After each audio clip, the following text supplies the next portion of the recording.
নমস্কাৰ আপোনালোক সকলোকে মোৰ অন্য এটা ৰেচিপিৰ ভিডিঅ'লৈ স্বাগতম জনাইছোঁ।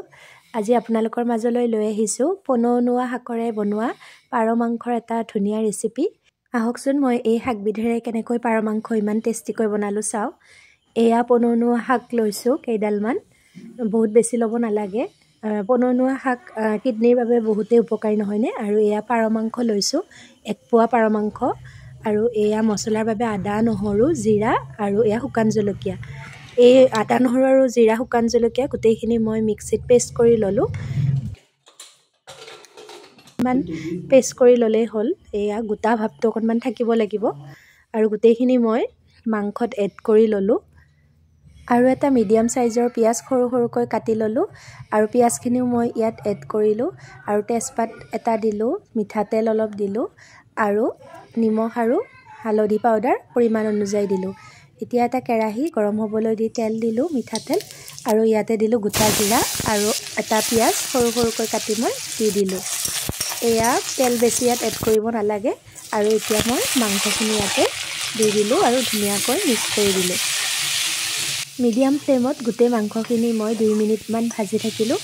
আৰু এটা ডাঙৰ চাইজৰ আলু সৰু সৰুকৈ কাটি মই ইয়াত এড কৰিলোঁ। আলুটো অপশ্যনেল, আপোনালোকে নিদিলেও হ'ব। এতিয়া অকণমান মই ইয়াত মিট মছলা দিলোঁ আৰু ধুনীয়াকৈ লৰাই দিলোঁ গোটেইখিনি। এতিয়া পনৌনুৱা শাকখিনি মই আগতেই ধুই ধুনীয়াকৈ কাটি লৈছিলোঁ অলপ ডাঙৰ চাইজত। এতিয়া শাকখিনি ইয়াতে দি দিলোঁ আৰু ধুনীয়াকৈ লৰাই থাকিলোঁ। জুইটো একদম ল' ফ্লেমত কৰি ল'ব লাগিব। আৰু এয়া ধুনীয়াকৈ 3 মিনিটমান ভজাৰ পিছত অকণমান গৰম পানী দিলোঁ আৰু ভালদৰে এইদৰে ভাজি থাকিলোঁ। কম কমকৈ গৰম পানী দি অলপ লৰাই লৰাই এইদৰে ভাজি থাকিব লাগিব। আৰু পানীৰ পৰিমাণটো আপোনালোকে নিজৰ অনুযায়ী দিব।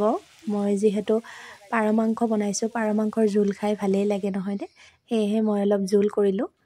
এয়া পানীৰ পৰিমাণ মই কম কমকৈ দি ভাজিছোঁ, দেখিছেনে। যিমানেই পানীৰ পৰিমাণ কমকৈ দি ভাজিব, সিমানেই মাংসৰ টেষ্টটো বৰ ধুনীয়া হয় আৰু কালাৰটোও বৰ ধুনীয়া হয়।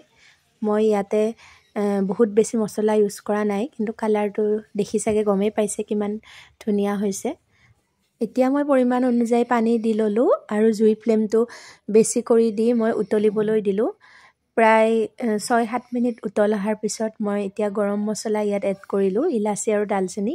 লং ইউজ কৰা নাই।